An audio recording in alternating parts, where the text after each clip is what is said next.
This is Cruise Radio. I cruise a lot, and I always sail with travel insurance. You should too. Get a free quote today at tripinsurance.com. Here we go. Broadcasting from the tripinsurance.com studios in Jacksonville, Florida. This is Cruise Radio. Hey, how's it going? My name is Doug Parker. Thank you so much for checking out this episode of Cruise Radio. Very happy to have you here, my friend. A review of Royal Caribbean's, Independence of the Seas this week. Sorry, I'm out here in LA for work, recording this in a hotel room. And staff writer Richard Sims on deck with Cruise News. Jumping to him now. Hey, Richard. Hey, Doug. We start this week with news that, the search for a cruise ship crew member has been called off. Yeah, this past Saturday, a crew member from Norwegian Breakaway went overboard from one of the ship's upper decks as the ship was on its way back to Boston, which is where it's sailing out of right now. Keep in mind that the ship spans 18 decks, and that makes it about 200 feet tall. So that's a very, very big fall. Security footage showed the person going overboard, and Breakaway immediately changed course to initiate a search. By the next morning, the Coast Guard had stepped in to assist and eventually sent the ship back on its way to Boston. As we record this, the search has been called off and the crew member is presumed dead. Of course, because of the search and the next departure of the Breakaway was delayed because it took a while to do the search, and that delayed the embarkation of the current guests, and that delayed the debarkation of the current guests, and that delayed the embarkation of the next guests. Mm-hmm. But the ship did eventually leave port, if slightly later than originally anticipated. And sad news here, a woman passed away after taking a fall aboard the Carnival Firenze. Yeah, in this case, it was a passenger, and it appears she fell from her balcony. She did not, however, fall into the water, but rather onto a lower deck. The ship was sailing in the vicinity of California's Catalina Island. As soon as she fell, her family notified the ship. When the vessel docked in Catalina, police came on board, as is customary, so that they could do an investigation. But no real further information has been made available as of our time of recording. And Doug, while we're dealing with sad news, I'd like to sort of offer up one more update. Last week, we told people about the 16-year-old stepbrother of Anna Kepner, the young woman who was murdered on board Carnival Horizon. Well, we told you last week that he was being charged with murder and aggravated assault. And we now know that the trial, which will take place in Miami, is expected to begin with jury selection on June 1st. So that will be a story we'll be following over the summer. And next up, we have a cruise line making a dining-related change that not everyone is happy about. Yeah, we've talked a lot over the past few years about the Haven, which is NCL's version of the ship within a ship area. One of the things people love about the Haven is that guests there have their own private dining room. It's this beautiful high-end restaurant with usually elevated offerings that are different from what you can find in the main dining room. On some ships, Haven staterooms connect to non-Haven staterooms. So maybe mom and dad are paying out the money to stay in the Haven, but, cousin Sally and her kids aren't. So they're in a connecting room, but their room is not a Haven room. In the past, the people in the non-connecting room would not have been able to go to the Haven dining room. But now, as long as you make the arrangements with the concierge, you are permitted to bring the people who are in the connecting stateroom. It can't be like a random stateroom from somewhere around the ship. It has to be the connecting stateroom, and they have to be members of your family. It can't be like, people that you met at lunch. You can, without charge, bring them into the Haven dining room with you. So, as you can imagine, this got sort of a mixed reaction. Some people aren't really pleased that those who aren't paying the premium price associated with the Haven are being allowed into this space. Others maybe rightly worry that this could lead to other Haven spaces being, let's just say invaded, for lack of a better word, like the pool or the bar, because, the Haven has its own pool area. It has its own bar area. It has its own sun deck area. And Honestly, it does feel like a slippery slope. And, you've got this situation where the already overworked staff now has to sort of make sure that these people who are coming in to have dinner in the Haven aren't then like hanging out at the bar or making their way to the private courtyard and all that. So it will be interesting to see if this is something that continues. Maybe if it becomes sort of a little too much. Maybe they say, okay, we're going to continue this. But just like if you were dining in a specialty restaurant, you have to pay a charge.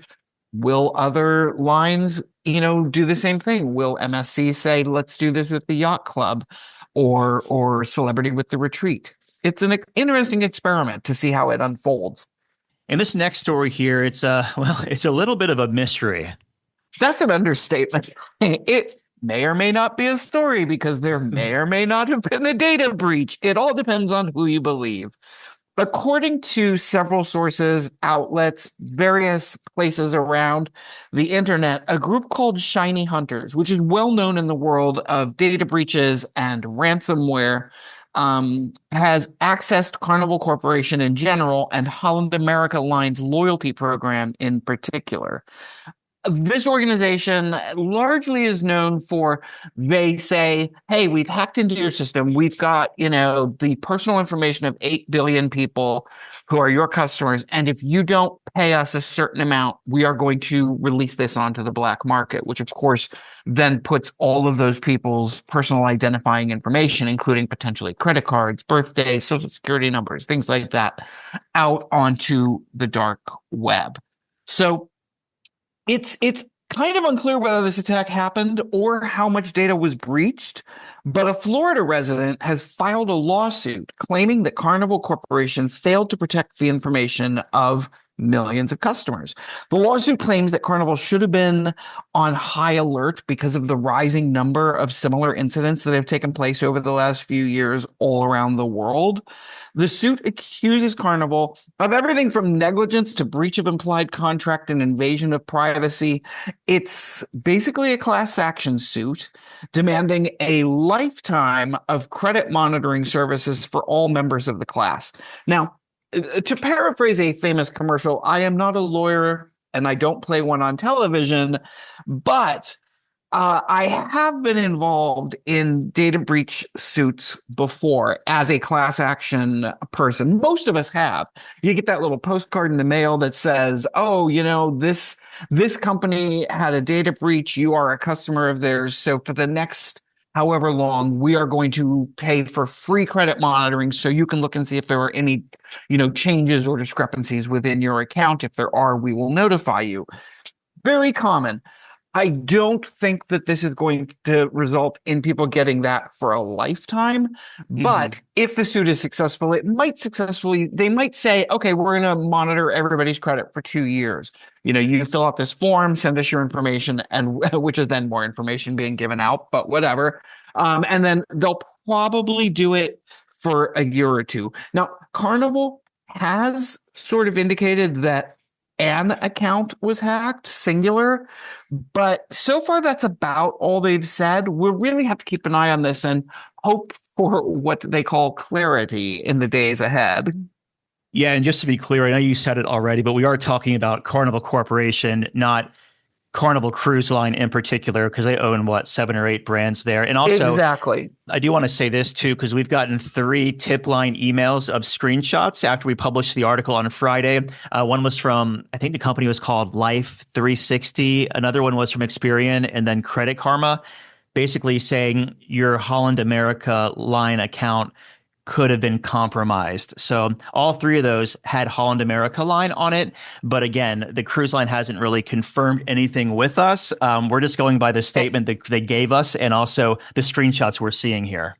Yeah, and it is important to remember that Holland America connection does make sense because in the initial reporting, it said that Holland America's Mariner line, their loyalty program in particular, was where the point of access was.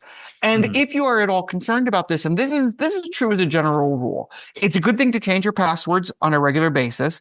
It's also really, really good. And I fought this for a long time, to be very honest, but now on pretty much every account I have anything that requires a password, I use two-factor authentication, also known as TFA, where basically, in order to access it, you have to get a code sent to your phone or to a separate email.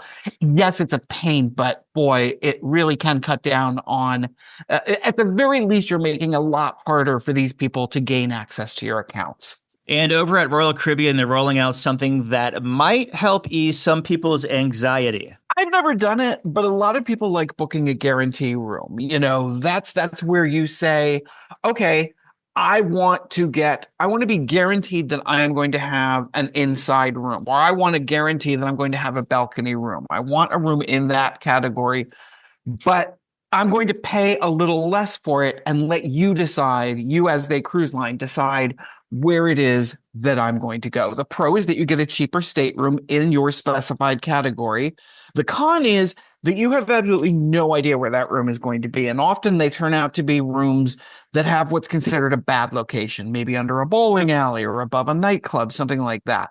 When booking a guarantee, you might not find out where your room is until a few days before boarding. If you're in any message boards and stuff, you see people being like, oh my God, we're sailing next week. I haven't gotten my room assignment yet. Has anybody else? That kind of thing. Well, Royal Caribbean is rolling out a new program called Early Assign. It basically means that if you book a guaranteed room, you can pay an additional $30 to find out where that room is. And if you don't like it, change it. That's assuming there are other rooms available for you within the category, because it has to stay within the category. And they're not going to let you, if you don't like your room, they're not going to let you change to a balcony because you were in an inside. Of course, you might also find out you're in a crappy room and there aren't any available. So you just wasted $30 to find out that you're stuck in that room. And now, instead of finding out about it like 3 or 4 days before sailing, you have found out about it way earlier and have a lot more time to worry about it. How far in advance? For cruises of 6 nights or longer, early assign is available 50 to 80 days before sailing. So what that means is if like 75 days before sailing, you book an inside room and you want to pay 30 extra bucks, they will tell you where that room is going to be. For voyages of 5 nights or less, that window is 30 to 60 days. I'll be interested to hear from listeners whether this is something they would do. Like, is it worth the extra $30 to find out and, potentially have the ability to change your room? I can tell you this much. I ran all of our comments on Facebook and YouTube, which were hundreds, and only 7% said they would pay it. 93% said they would not. Well, there you go. I guess they found a way to get money out of 7% more people. Profiting on anxiety. Oh, 100%. It's for people who book that guarantee room and then regret it. You sit there saying, oh no, what have I done? Should I just have, paid the extra to book the room that I want? Personally, and I think Doug will agree with me, we are both very big believers, book the room you want, not the room you're hoping to get upgraded from, because chances are you're stuck in that room. And we'll wrap things up with some updates from around the cruise world. Some weeks there is just too dang much news. So think of this as sort of bonus nuggets. First up, over at Holland America, the Rotterdam has just come out of dry dock. She got some new spacious Vista suites, and they've updated the layouts to both Billboard on board and the Rolling Stone Rock Room, as well as adding kind of a loungy area between the two. They also added a bandstand near the Seaview pool, which is cool, means that's another option when it comes to listening to live music. This was only a 2-week dry dock, so it's not like massively substantial or anything, but I think these are really great improvements. It's also important to note Rotterdam and its dry dock was not a part of the $500 million evolution program we talked about last week. The first ship that's going through that is going to be the Amsterdam, and then they'll roll out when the other ships in those classes are being done. And finally, we're going to wrap up with a report from Royal Caribbean that they've ordered 2 more Icon class ships. I believe that's number 6 and number 7, which will be delivered in 2029 and 2030. So far as we can tell, they have absolutely no fear of losing the biggest ship in the world contest anytime soon. All right, staff writer Richard Sims, thank you, my friend. Glad to be here. Have a tip or a lead on a news story? Let us know. Email tips@cruiseradio.net. A big question we get at Cruise Radio is, how do I know if I need trip insurance? Simple answer. If you're getting on a plane, taking a road trip, or getting on a cruise ship, you need to have travel insurance. Hey, it's Doug Parker from my friends at tripinsurance.com. Not only does tripinsurance.com protect your vacation investment, but it also gives you peace of mind in case anything were to go wrong on your trip.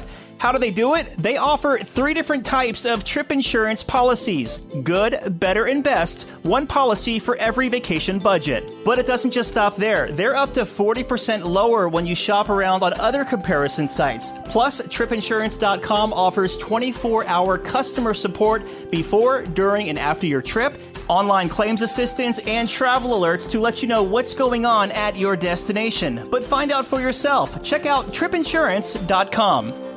Matt just returned from a 7-night cruise aboard Royal Caribbean's Independence of the Seas out of Port Miami down to the Caribbean and back. He joins us to talk all about it. Hey, Matt. Doug, how's it going, man? Great to be here. Good, bud. Good. Excited to get this review of Independence of the Seas. I think it's been at least a year or two since we've actually last heard from this ship, so happy to have you on here, Matt. Before we get to the ship, as we always do, we'll take a step back and get some pre-cruise thoughts. What made you want to take this 7-nighter on Independence? Yeah, so we've got some friends that we've traveled with in the past, a couple about our age, a little bit younger, and they had a daughter a couple years ago. And so we were pretty fond of her. We call her our niece. We're not related, but we call her our niece. And they wanted to plan this cruise with the rest of their family, like their parents and their siblings. And so they said, hey, come along.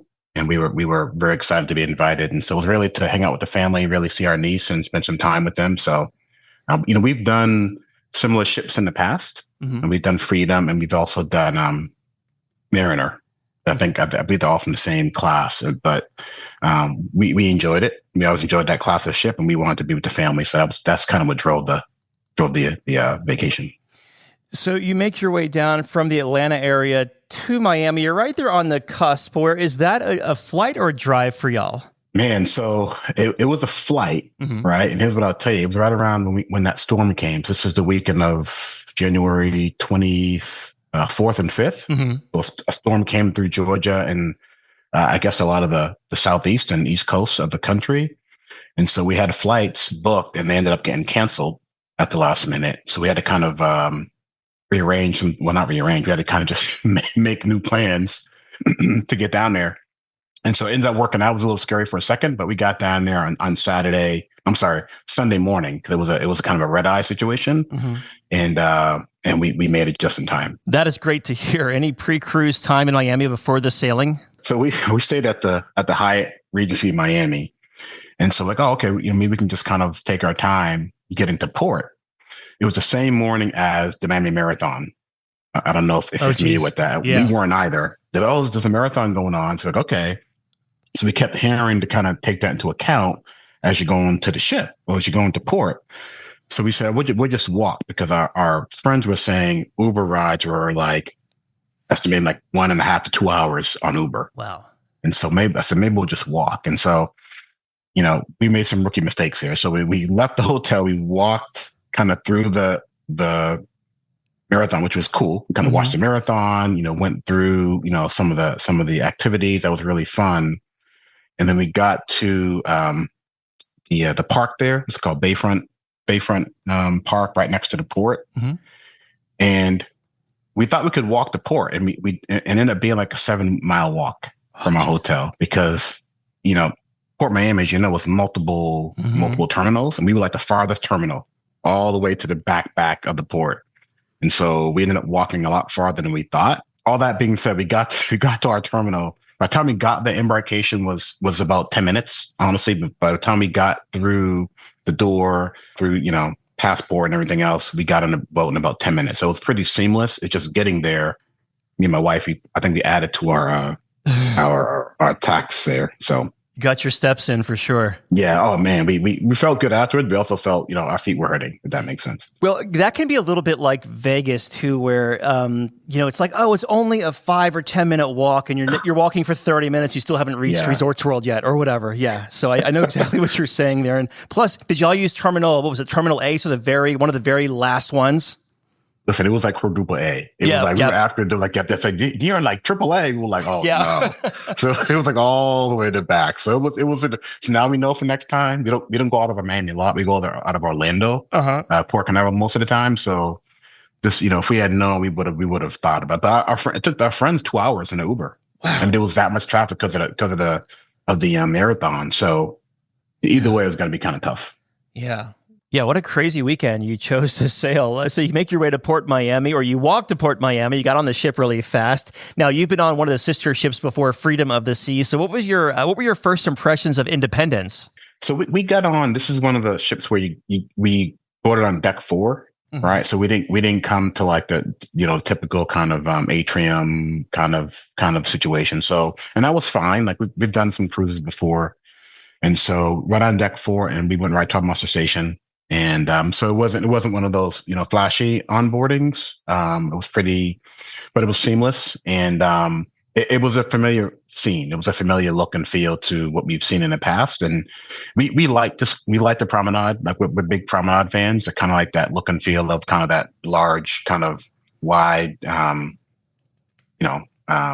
area with stores and shops and food. And so we saw that, we felt like we were at home. So it was pretty nice. How did the ship look and feel? Because we're coming up on 18 years old? Yeah, it looked pretty clean. Like we didn't see any. My eyes aren't great, so I asked my wife to look closely on my behalf, and she said, "Yeah, that looks really clean. Didn't see anything that looked out of place. Didn't see anything that looked worn. It was a pretty clean ship. Everything was in place. I didn't notice anything that looked like it would need to be replaced or fixed. It was pretty nice, pretty clean, flashy, no issues." What kind of stateroom did you book for this 7-night cruise, and what did you think of it throughout your voyage? So we got an inside cabin. We typically do balconies, mostly because we get deals, right? So we've cruised on a lot of different cruise lines in the past, but we found that when we get the balcony, we don't really use it much. It's there.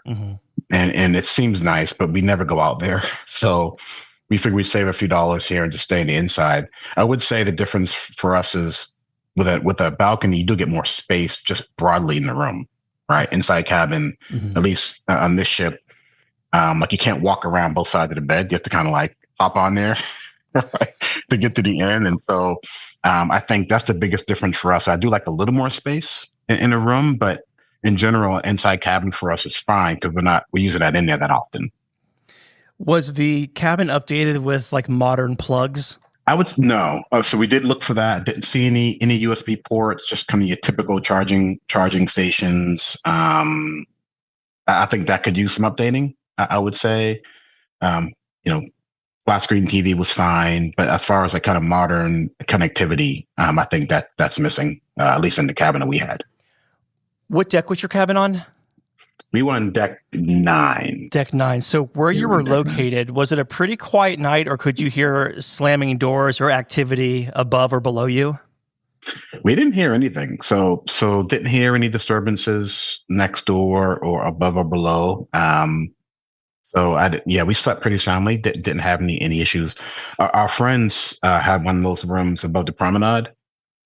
And they were like, "Oh man, we probably should have," because the promenade is loud, right? Yeah. And a lot of activity down there. So they thought they were going to take their granddaughter. That would be good for her to kind of watch things from the window, but ended up not being what they thought. But I think when you get that kind of room, that's kind of what happens. But our room was fine. No issues with noise or nothing.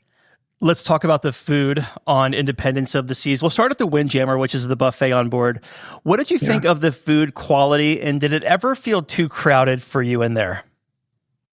So we didn't eat there a lot, but we ate there probably 3 or 4 times, and I would say the food was pretty great. There was a good diversity of food. We typically tended to, I think we ate breakfast there once, but we had mostly had lunch there. And typically we would take our lunch and go out to the pool. So we didn't eat inside the Windjammer a lot. We would get our plates and go outside to the chairs that we reserved and would eat out there. But in general, when we did eat in the Windjammer, it was typical crowdedness. So we're realists, right? So you go on a cruise. I think they said it was 97% full, even with the storm. Mm-hmm. It was always, if you looked, you could find a table. It wasn't like unbearably crowded. You could find a table. The lines were pretty reasonable. The food was good. Didn't have anything that I didn't like, if that made sense. So the one thing we did notice, though, my wife brought her like our the cups. What do you call it? Like the water jugs that people carry around to refill, like the bottles. Yeah. And yeah, exactly. So they there was a line. A lot, that's popular now. A lot of people bring those with them, and so there was a line of folks, trying to refill their cups with water. So that was one thing they probably could, kind of anticipate. A lot of people have those now, and so she had to stand in line to kind of get that filled up. But that's a small thing, right? It's just something we noticed, throughout the day. Yeah, but Matt, it's interesting as you're saying, like, because I carry a Yeti with me everywhere I go, and I always fill it up. And sometimes I feel weird filling it up at a station like that, but it's cool to see like other cruise lines, for instance, Virgin Voyages and Princess, they're slowly starting to put water stations on their new ships where kind of like the airports have, which is cool to see. So yeah, I feel you on that one. Grab and go. Are there any kind of like restaurants, or not restaurants, but venues around the poolside? This is one of my critiques of the ship. I don't think there's enough grab and go options on this ship. We've done other cruise lines, and we think this ship is lacking, just particularly. So they've got the fish and chips place over near the pool, and that's nice. But other than that, you have to go to the promenade to get pizza, right? So that's grab and go. But there's really not a lot of options. I'm used to having like a burger option and, a couple different things you can go and get some food. But here, I think that's one of their things that they could improve on is more grab and go options, for the cruisers. So that's something I think they can improve on. For the main dining room, what time dining did you have, and how was the food and service throughout? Yeah. So we had one of the earlier times, like a 5:00 time. So our friends had their daughter, right? So we wanted to kind of eat together. And we had like a nice table kind of in the corner. There's a wall with some paintings, and then we had the window to the water. So we had a great location for dinner, and we had an early time, and it was fantastic. So I would say I was not expecting the food to be as good as it was on this cruise. I don't know if that's mean or not mean, but we've done Holland, and we've done Celebrity and Princess and some other lines, and those kind of get a reputation for having great food, and the food is good. But I would say this is probably one of the best experiences we had with food on a cruise ship. Other than Disney, this is probably the best. The dining experience the service was great. We had great service when we ordered multiple entrees or appetizers. They just didn't ask any questions. They just got it for us. And the food had flavor. Like the big thing my wife talk about is flavor, right? So one thing, if the dish looks nice, right? Like someone like friends, the dish looks nice, but does it have flavor, right? And we thought the food was very flavorful. Everything we had, we enjoyed. So definitely one of the highlights for us was the dining experience. Any standout dishes? Let's see. We had chicken cordon bleu was really good. We had a lobster was phenomenal. The lava cake was really good. Everything was good. Like we didn't like one of my friends that we cruised with. He had a steak. He didn't care for a steak that much, but everything else was great. The Caesar salad was good. Waiter's name was Ahmed, and he was fantastic. Like he was fantastic. The one experience we had, just to give them props, is one of the nights the beverage waiter spilled like a half a drink on my wife. It was an accident.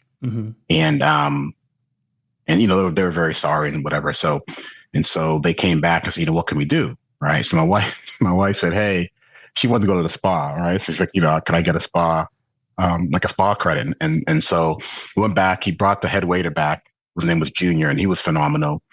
And he was like, well, I'm not sure we could do that. So then he went and got, I guess, one of the assistant captains, I believe. I don't know his exact role, but he came back and he's like, hey, you know, we can't really do a spa situation. I guess they're a separate department, right? So what else can you do? So they ended up giving us credit for dry cleaning, which was great because we needed it, and also a free meal at Chops. It was a nice, kind of, help for what had happened. They did feel bad, but my wife wanted to spa, but they go and do so much apparently. So that was good.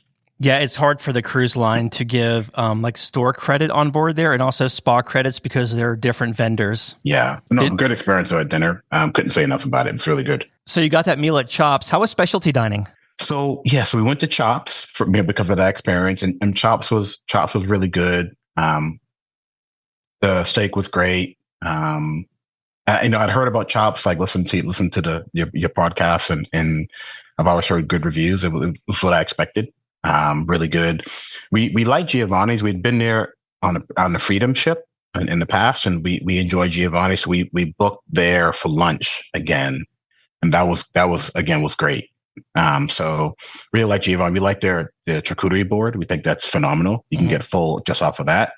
We also had the calamari, which was really good. Caesar salad was good. So Giovanni's was also, we like Giovanni's in general. So we always try and go there if we do another Freedom class ship. One of our partners, the folks we cruise with, they wanted to go to teppanyaki, right? So we went to, what's the name of that? Azumi? Yeah, Azumi. Yeah. We went to Azumi's the first night, actually. We were there on the ship. And honestly, we've done that before on other ships, and it's always been kind of like, kind of meh, right? The experience. And if you've done enough of those, it's never, it's always okay, right? And you do it on land, it's fine, hibachi. But the experience on the ship was much more better than we expected. The food was very fresh. The flavor was good. The chef was engaging. We sat with some really cool people at the grill there. So we were pleasantly surprised. When our friends booked it, we were like, yeah, we'll go. We just kind of said, okay, we'll go just because they want to go. We ended up really enjoying it much more than we thought. The quality of the food, very tasty, and it was good experience. Let's talk about the entertainment on board Independence of the Seas. So we'll start in the main theater there. How were the main theater or production shows? I didn't do any production shows. We typically like to do those. Just on this cruise, we ended up not doing it because we were into so many other things. We did see The Comedian on the first night. I think his name was Bernie Fitzpatrick, and he was so-so. I tend to be more reasonable on shows on a cruise ship. I think people work very hard. I typically start with they were good, right? And I don't like to bash artists. I think it's hard to do what they do, and so our friends like, oh, he was awful. I'm like, yeah, it was good. I mean, because it was the first night, it was like a half full theater. Right? It's hard to be entertaining in a situation like that, and I thought he was just okay. So we saw him. We saw another comedian. What night was that? I think the night 5 or 6. He was hilarious. I forget his name, but he was really, really good. So even though we didn't see a show, our friends did see a show. It was like an acrobatic kind of tap show. I'm not sure what it was called, but they loved it. I thought it was phenomenal. They had really high remarks on the show that they saw. So that's pretty much everything with the shows. We did go to the skating rink, and that was great too. They did like a through the years kind of musical theme thing. They took like 50s, 60s, 70s, and they did like kind of skating through the music, and that was really fun. We all enjoyed that a lot. That was a highlight, actually. Is it worth arriving early to the ice show, or is every seat pretty good? I think you should arrive early. We did arrive early because last time we did an ice show on the previous ship. We got there a little bit late. We had to sit like up top on like the pub tables. You can't see anything from up there.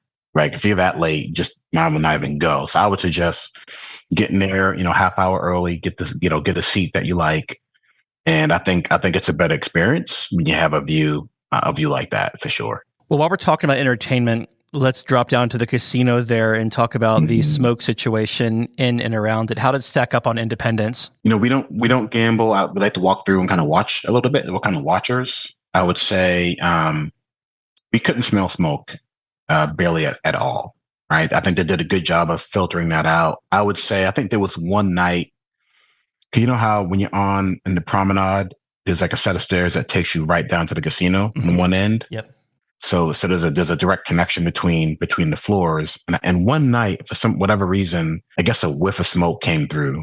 Our friend's mom was pretty bothered by that, and so she had to kind of like sit down and kind of recover from it. So I don't know where that came from, because otherwise we didn't really smell any smoke. And the air situation was pretty nice. So I think that was a one-off. In general, though, I didn't smell smoke hardly, and I walked through there many times because I was going to Playmakers back and forth, and I like to walk around the ship. It was pretty low smoke level from what I could tell. Yeah. Well, how were the sea days as far as crowds and congestion? Mm-hmm. So, again, they told us the ship was about 97% full, right? And again, I tend to say to myself, I try to set my expectations. Like if it's that full, it's going to be full at the pool. So I don't kind of assume that's what we're walking into here. And so it was busy. It wasn't like ridiculous. Like it wasn't like shoulder to shoulder. You didn't see people fighting for chairs. We spent a lot of time in the kids area because of our niece. And so we watched and played with her and sat with the family and hung out. It was busy, but it wasn't crazy. It wasn't unbearable. And by the way, the weather was phenomenal. It was like 80, 82 degrees all week. Mm-hmm. Sunny, perfect weather. But like again, that didn't impact the amount of people. I mean, it was busy at the pool, but it wasn't overly crowded. I would get a chair and try and keep it right. But otherwise, you can go in the pool. You didn't feel like you were bumping into people the whole time. I thought it was fine. Did you find that there were a lot of, chair hogs, people reserving chairs early, not being out there?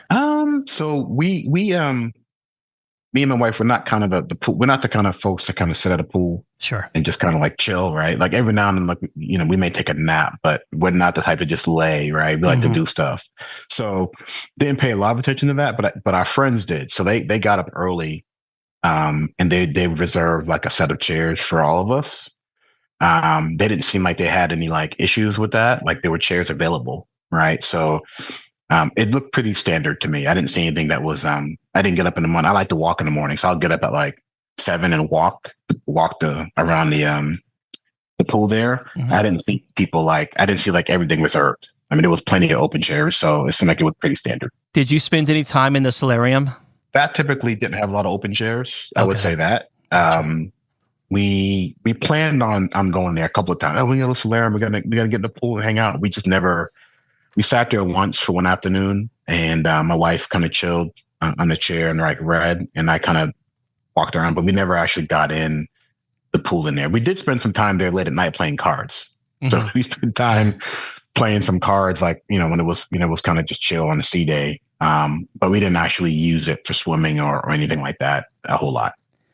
Well, let's talk about your ports of call on this 7-night cruise. So you leave Port Miami. What was your first port of call, and give us your highlight? So we went to Coco Cay the first day, the first port of call, and that was phenomenal. So we've been there once when we had teenagers. So I think we were there in 2017 when they first opened, 2018 when Perfect Day opened, and so. We went the first time. We spent a lot of time at the water slide side, and when that was a little more affordable. Yeah, I'm glad we went then.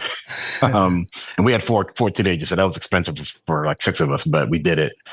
So we've done all that, but this time we went over to the Oasis Lagoon, and my wife likes pools, and so we spent 2 to 3 hours in the pool, just like swimming and chilling and going to the bar and had a couple of drinks.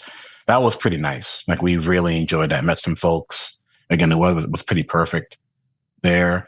The Star of the Seas was also docked at the time, and it did not seem like the island was crazy crowded. In fact, it was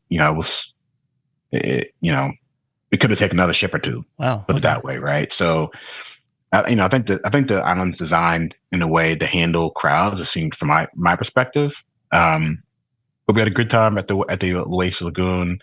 We went over to the Miami Beach area later on just to kind of check it out. And my wife was like, "This is dope." So we got a chair, and she took a nap, and I just walked around. It was beautiful. Yeah. The Miami Beach area was I don't think we knew it was there. And next time we go back, we're going to probably spend more time there. And we really like the cabanas, like the over the water cabana area. I guess you have to reserve those. They're probably like a fortune. My wife was like, "Hey, we should try and get one of those next time." Yeah. But they kind of like bring food to you on like a tricycle or whatever that thing is. It's pretty dope situation there. We liked it. You said there were 2 ships there and it didn't really feel that crowded. When you made your way back on this ship, did it feel like a lot of the ship was on the island, or did you actually go back on the ship when everybody else was getting back on, when it was almost time to go? We try and it's funny you ask. We try and plan our ship boarding times, before it gets to put it like a line if we can. Yeah.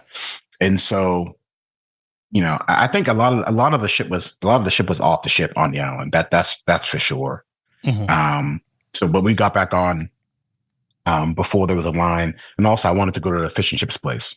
Yeah, because I hadn't had it yet. I said, if I get on now, maybe I can get a fish and chip before it gets crowded. Because that always had a line. The fish and chips place always had a line. So when I got on the ship after Coco Cay, I was able to get some fish and chips. So that was cool.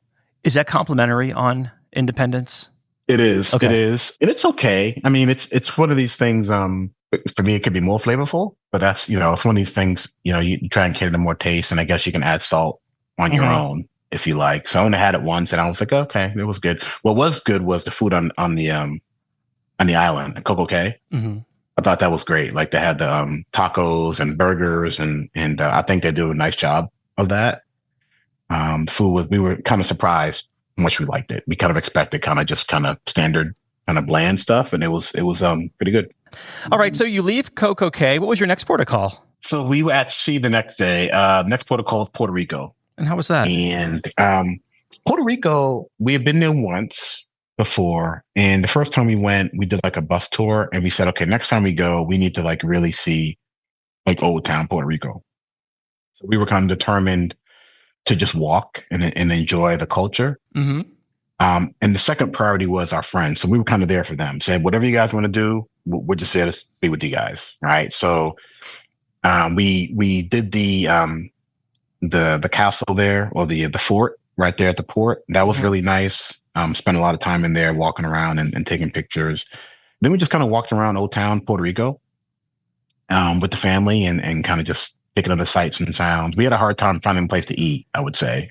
That was probably our fault. Because I think we didn't wait long enough when we found a place, and then we found so we ended up eating at some food trucks, but we probably could have done a better job finding out a place to eat. That's just kind of a us problem. But I need to go back. Honestly, I think there's more. Puerto Rico's such a rich place culturally and vibe wise. I do want to go back. After San Juan, what was next? St. Thomas was the next day. St. Thomas is not one of our favorite places to go to. We've been there probably a 4th time going. It seems like it's always on an itinerary whenever we go on a cruise. Typically, we would get off and go to Trunk Bay. Which is like, as you probably know, it's like the most beautiful beach I've ever been to. Oh yeah, and I've been to Hawaii. I mean, it's just phenomenal. So we typically would do that. We'll get off. We'll take a shuttle over there. We've done a couple of cruises over there, but this time again we were just kind of there with the family. So we just walked around the island, did some shopping. We stopped at a bar, got some drinks and ate. So we didn't do a lot at St. Thomas. I'd rather not go back. It's a great place. I've just been there so many times. We'd rather do something different. Me and my wife are kind of this type of, we don't like doing the same thing twice if we can help it. Yeah, I hear you. We've been on like 8 different cruise lines, which is not the way to do it, but we just like different experiences. So, but if you've never been to Trunk Bay on St. John Island, which St. John, as you know, is a kind of an island off the coast of St. Thomas. It's an experience we've got to do. We'll snorkel there and just It's just a great place. Now, when you do go over to Trunk Bay and on St. John, do you do the logistics yourself, like the shuttle to the ferry terminal, or do you book a shore excursion? We will try and book a shuttle ourselves. Yeah, same here. And we've had mixed experiences. Like one time we got over there doing it ourselves and we almost got left by the boat. So we've had a couple times where we didn't do it right. But having learned that lesson the first time, now we kind of plan better, but we do it on our own just to make sure we get, make sure we leave us enough time to get back. That's our issue. About 6 years ago, maybe 7 years. It was 2018. So, wow, I guess that's 8 years ago. We went over there for the day. And, the time is either an hour ahead, maybe, or an hour behind. I can't remember what the time is according to Eastern time. Well, my watch didn't change. And long story short, I had to wind up hiring a speedboat at the marina just to bring us to the ferry terminal across, because we missed the ferry by 5 minutes. And if we didn't make it back, we weren't going to make the ship. So I wound up hiring it was $60 I gave this guy to bring us right across the bay. It's really choppy too at times, but yeah, we did make it. So yeah, keep an eye on your watch if you are doing the Trunk Bay thing from St. Thomas to St. John. But yeah, good times there. After you left St. Thomas, was there another port? No, that was the last one. Okay, so you wrapped it up. It was at sea. Yeah. Did you have any kind of eventful sea days? Because we had that front coming through the southeast and pushing into the Atlantic there. Did it make the seas rough at all? No, I mean, like I said, it was pretty. The weather was pretty okay. It rained one day. One day was kind of windy. When I was walking in the morning up top, they had to tell us to come in. Because of the, I guess the wind was, was risky, right, to walk or to be outside. So, but that passed about an hour later, and it was fine. I think that was day 6 that happened. The one note I will say though, you reminded me of something. On this ship, I'm not sure the other ships like this. The track, the walking path, I think it's on deck 11 or 12, right? And when you're walking on that path, it's a nice path, but they got these cabanas set up along the way. There's I think there's 2 or 3 cabanas on each side of the track. And so the cabana basically overhangs half of the track. When you're walking, you have to look behind you to see if anyone's behind you, because you can't change lanes because there's a cabana there. It's really weird set. I'm like, why do they put these cabanas here? It's a really weird. I'm sure they make money off of it, but it's a really inconvenient when you're walking on that path to have to keep looking behind you, and I'm like, okay, there's got to be a better way than put these cabanas here. That's just something I noticed. I said, hey, I got to bring that up. I'm glad you did. So you make your way back to Port Miami. How was the debark? The debark was fine. We carried our stuff off ourselves. There was a bit of a line. I don't know. I've had different experiences with debark. It took us about 45 minutes to get off. The last cruise I went on, we got off in 5 minutes. Right. So I've had some great experiences, and this experience I think could have been better. I'm not sure why it took so long, but I also kind of said to myself, it's a cruise ship, going to take a little bit. So it was about 45 minutes to get off. Once we got off, everything was fine. And we were able to get an Uber pretty quickly. So when we got off the ship in Miami, I don't know if you remember, it was 35 degrees in Miami. It was nuts. Yeah. It was like the city didn't know what to do. It was cold, because they had mentioned that on the cruise ship. And so everyone was wearing hoodies, and it was just so weird getting off Miami, and it was cold. Getting that Uber, everybody was like, man, what's going on here? The debark was cool. No issues. Got off once you get through the line, and was able to get out of the port quickly. So it sounds like you did make the Uber on the way back. Is it a pretty easy Uber pickup there, or is there a lot of? I'm trying to think of if there's a bunch of ships in port, could there be surge pricing to get out of Port Miami to the airport? We didn't notice anything unusual. I mean, they have a dedicated ride share area that's covered, which is always nice, and it's long. It seemed like there was plenty of space for people to get Ubers. It wasn't congested, so I didn't notice anything unusual there. I thought it was pretty efficient. Process. And so, yeah, nothing of note. Do you have any first-time tips to offer anyone sailing Independence of the Seas or a Freedom class ship? I mean, Yes, I would say if you like grab and go meals, I think the ship doesn't have a lot of that, Hmm. right? So, like I mentioned, all they had was kind of that one. You've got the pizza and the promenade, but that's kind of everything else you got to pay for. So, if you want to go to the other, there's like a French inspired kind of cafe down the promenade there. You have Hmm. to pay for all that. So that's not great. The other thing I noticed, if you like eating late, or you like late night eats, like you go to a show and then you want to like, have like a quick burger or like a slice of pizza or like some, something like that. They don't have that. So, what's the name of the buffet area? Windjammer. It closes at 9 o'clock on the Okay. ship. So a lot of ships, you go to a show or something, 10, 11, 12, you can go up to that area and have something, like have a dessert, Hmm. some nachos, some tacos. They have like stuff out. They're closed. So the only option you have late is pizza. And I thought that was a little underwhelming. I said, man, they should have more options. They should keep the Windjammer open. I don't know if they're trying to get people to be in the promenade late, like they want that crowd down there, which I was thinking about that.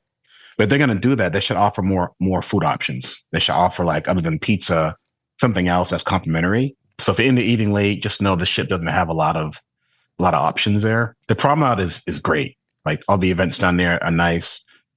This ship has a lot of activity going on. We're activity people, so we like to like do trivia and karaoke and all. They have a lot of that. And so if you like those kinds of things, this is a great ship for that. I would say in the trivia, here's a tip. They do a lot of trivia in the Schooners Lounge, which is like tiny. It's tiny. And so when you go to the trivia, if you're not there like an hour and a half before, you're not getting the seat. Jeez. Okay. I don't know why they don't move it up to the Viking one, like that lounge up Hmm. top, which is like huge, Yeah. but the trivia it's always like, I mean, why are they doing it? So there was a lot of frustration about, like, you get there like a half hour early, you still can't get a seat. People just stay there. They don't move. I also wonder if it's Um, to keep an eye on people because people seem to like to break out their iPhones during trivia, you know? yeah, I guess so. But yeah, that's something that they could Oh, refine. sure.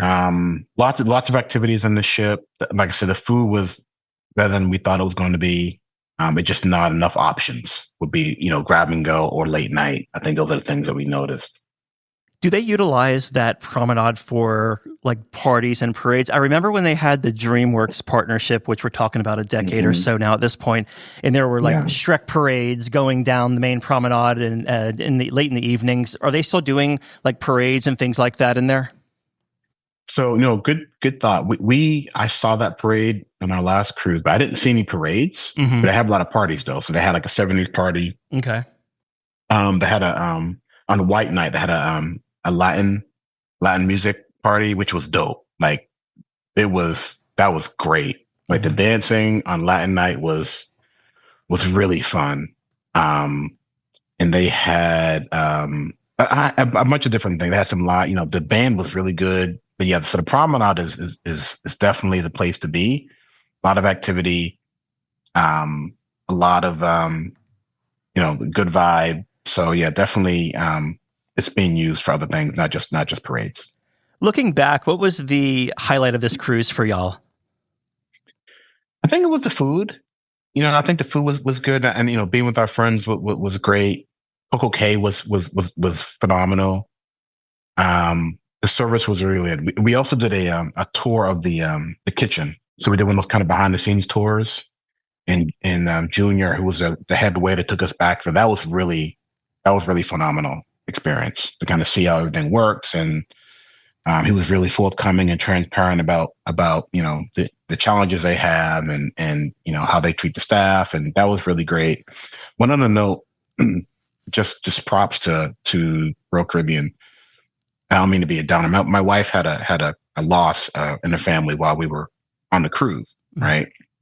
And so we told the waiter that, and they were very, very like, "Hey, we're sorry about your loss." They were very kind of just compassionate and empathetic about it, and they were that way for the rest of the cruise. It was really nice of them to keep that into account. So we really appreciated that about the service and just kind of the overall kind of way that they treated that situation. It was great. Was the value there for the price you paid? Yes, yeah. So I would say cruise prices have gone up a lot, right? As you probably know, in the past few years, right? Like, so we're, you're paying, in our, 30-40% more than we did even 5 years ago. But, yeah, we enjoyed it. The value was there. I mean, I think you can pay less. Like, it's something that depends on timing of the cruise, as you know probably more than me. But we would recommend this ship. We had a good experience, and it was worth the money. Well, in closing here, Matt, your final thoughts of Independence of the Seas. Independence of the Seas, great ship, great experience, phenomenal food. Definitely recommend it for families. And I would do it again. Believe it or not, we haven't done a lot of the newer ships, but we like this class of ship. And I'd recommend it for families, couples. It's a good time. Very good. We've been talking with Matt about his 7-night Caribbean cruise on Independence of the Seas out of Port Miami. And Matt, tell your wife we're sorry about her loss there. And thank you so much for coming on the show, my friend. Thanks so much. Appreciate it. All right, Dougie, let's see what we got for you, buddy. Cruise Radio is produced at the tripinsurance.com studios in Jacksonville, Florida. Get cruise news, ship reviews, and money-saving tips every Thursday on Cruise Radio. If you've enjoyed this episode, please subscribe to the show. If you want to help spread the word, give Cruise Radio a 5-star review. Find Cruise Radio where you listen to your favorite podcast or online at cruiseradio.net. I'm your announcer,